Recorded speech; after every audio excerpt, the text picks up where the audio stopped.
Welcome back again बेटा। देखो अब शुरू करते हैं रिएक्शन विद ऑक्सीजन।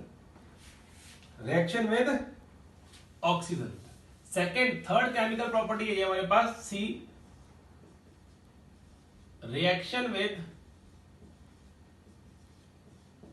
ऑक्सीजन। अगर ये ऑक्सीजन से रिएक्ट करते हैं तो किस तरीके का नेचर शो करेंगे।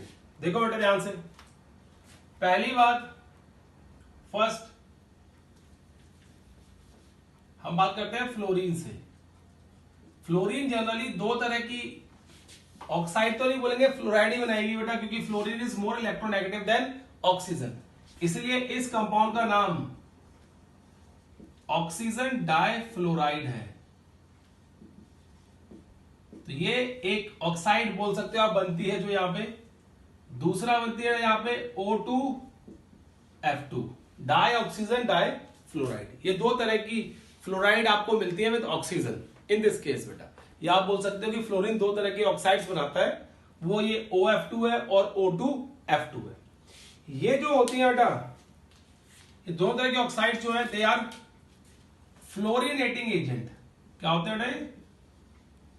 फ्लोरिनेटिंग एजेंट मतलब ये फ्लोरीन को कहीं पे भी ऐड कर सकते हैं। फ्लोरीन जैसे हम बोलते हैं ना, फ्लोरिनेटिंग एजेंट है, मतलब ये फ्लोरीन को किसी भी कंपाउंड के अंदर ऐड कर देंगे। और इनकी इस प्रॉपर्टी को यूज किया जाता है बेटा कहां पे? स्पेंड टू रिमूव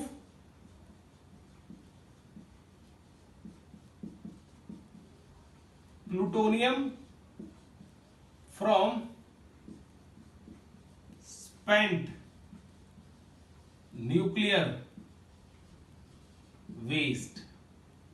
जो स्पेंट न्यूक्लियर वेस्ट होता है, अगर आप उसमें से प्लूटोनियम निकालना चाहते हो, अलग करना चाहते हो, तो हम क्या यूज करते हैं बेटा? O2F2। देखो रिएक्शन तो आपको बताता हूं किस तरीके से होती है वाली रिएक्शन। O2F2 को हम प्लूटोनियम से रिएक्ट कराते हैं, न्यूक्लियर वेस्ट से रिएक्ट कराते हैं, देन वी विल गेट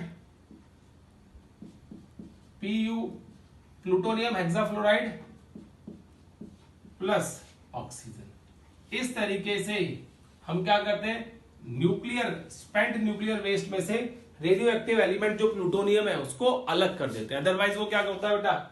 वो नुकसान करेगा। जहां पे भी आप उसको डिस्कार्ड करोगे वहां पे क्या करेगा? नुकसान करेगा। वो रेडिएशंस निकलेंगी। रेडिएशंस क्या करेंगी? जो भी ह्यूमन बींग्स होंगे या एनिमल्स होंगे उसके द्वारा इफेक्ट होते हैं और उनके अंदर कुछ ना कुछ चेंजेस आना शुरू हो जाएगा बेटा। इसलिए हम न्यूक्लियर वेस्ट को भी ट्रीट करते हैं O2F2 के साथ, ताकि वो कंपाउंड बनके वहां पे अलग मिल जाए और ऑक्सीजन वहां से रिलीज हो जाए बेटा।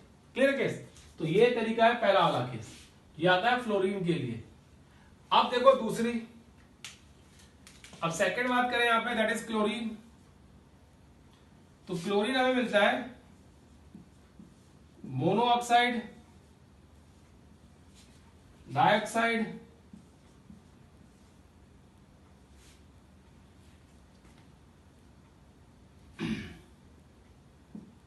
एंड Cl2O7 इन फॉर्म में मिलता है। क्लियर है? अब देखो क्या होता है बेटा, these oxides are या chloride, these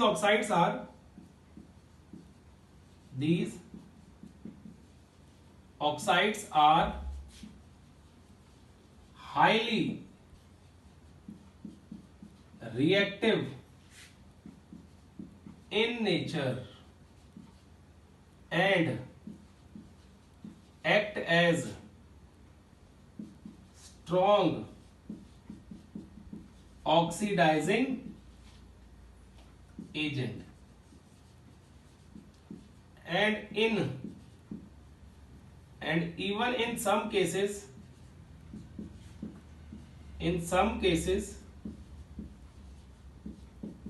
they explode।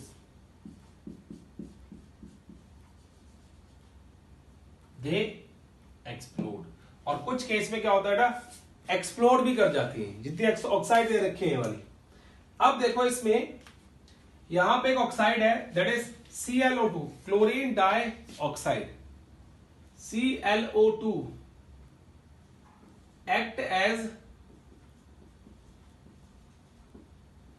bleaching agent in, ये कई जगह पे ब्लीचिंग एजेंट का काम करती है बेटा, ClO2 किस जगह पे, पेपर पल्प इंडस्ट्री के अंदर। दूसरा देखो बेटा टेक्सटाइल इंडस्ट्री के अंदर। तीसरा वाटर ट्रीटमेंट के अंदर।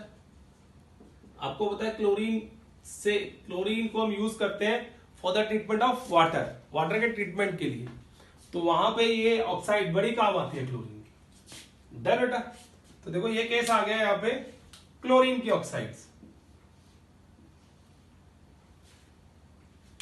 Now we will talk about the oxides of bromine. तो ब्रोमीन के ऑक्साइड की बात करें तो we will have Br2O, BrO2, Br2O6। ये जो Br2O6 है बेटा वो BrO3 की फॉर्म में एग्जिस्ट करता है। ठीक है, क्लियर केस। ये आ गई। These oxides are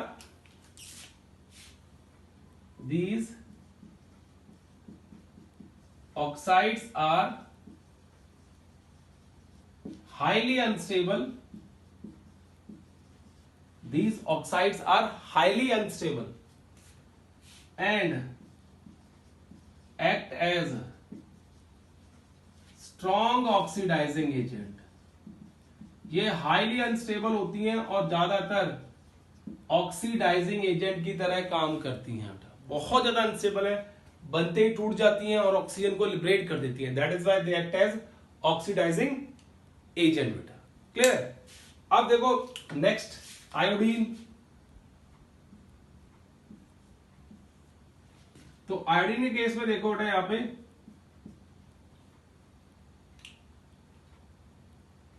I2O4, I2O5, I2O7 इस तरीके की ऑक्साइड्स मिलती हैं।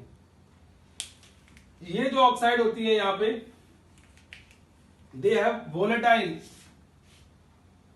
दे आर सॉलिड वोलेटाइल नेचर होता है, सॉलिड वोलेटाइल नेचर होता है। एंड जो I2O5 है, I2O5 act as oxidizing agent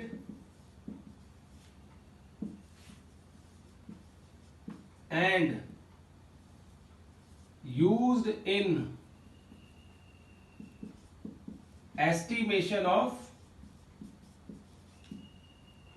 carbon monoxide. और कार्बन मोनोऑक्साइड की एस्टिमेशन के अंदर इसको हम यूज करते हैं बेटा। तो देखो ये सारी की सारी क्या है, ऑक्साइड्स हैं जो हम शो करते हैं यहाँ पे कि ये आपको ऑक्साइड्स मिलती है इस तरीके से कि ये इसकी ऑक्साइड है, ये इसकी ऑक्साइड है, ये इसकी ऑक्साइड है। वो हम केस क्या करते हैं यहाँ पे शो करते हैं बेटा।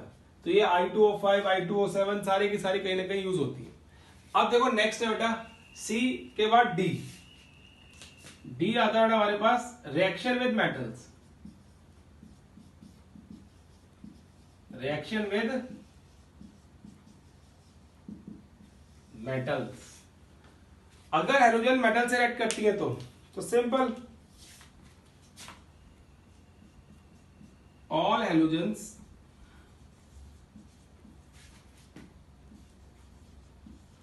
react with metals to give various metal halides। क्या कहते हैं, बहुत सारी मेटल हैलाइड्स मिलती है। These metal halides, जितनी भी मेटल हैलाइड्स हैं, metal halides in lower oxidation state, in lower oxidation state they are ionic in nature and in higher oxidation state they have covalent nature. अगर कोई भी metal halide बन रही है बेटा, जैसे अगर मैं बात करूं, एक सिंपल सा एग्जांपल लेता हूं मैं यहां पे,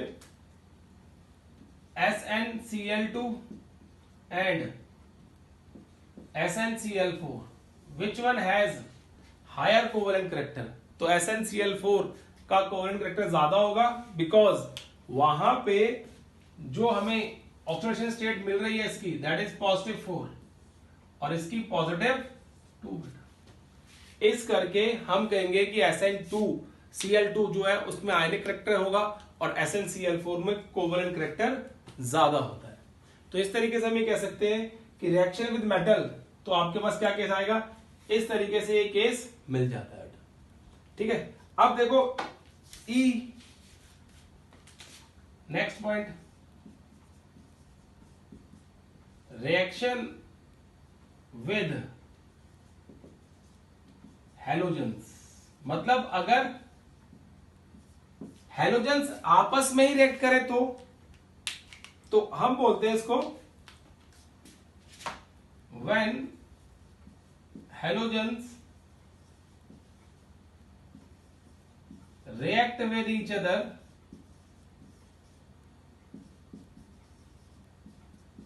they give interhalogen compounds। interhalogen compounds, अगर हैलोजन आपस में रिएक्ट करती हैं तो हमें क्या मिलता है बेटा, वहां पे विल गेट इंटरहैलोजन कंपाउंड्स। और वो इंटरहैलोजन कंपाउंड्स क्या होते हैं, किस तरीके से होते हैं बेटा, ये बताता हूं मैं आपको, रब करता हूं फिर आपको क्लियर करता हूं।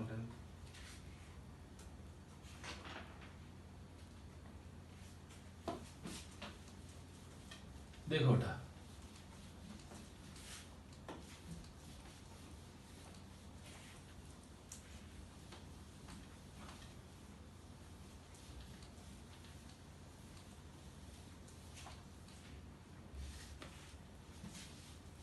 जो इंटरहैलोजन कंपाउंड्स होते हैं यहाँ पे क्या होते हैं वो बताता हूं, यहाँ पे लिखता हूं क्या होते हैं। देखो इस तरीके से बनते हैं, x x dash x x dash 3 x x dash 5 x x dash 7। Done. अब देखो यहां पे x dash halogen must have higher electronegativity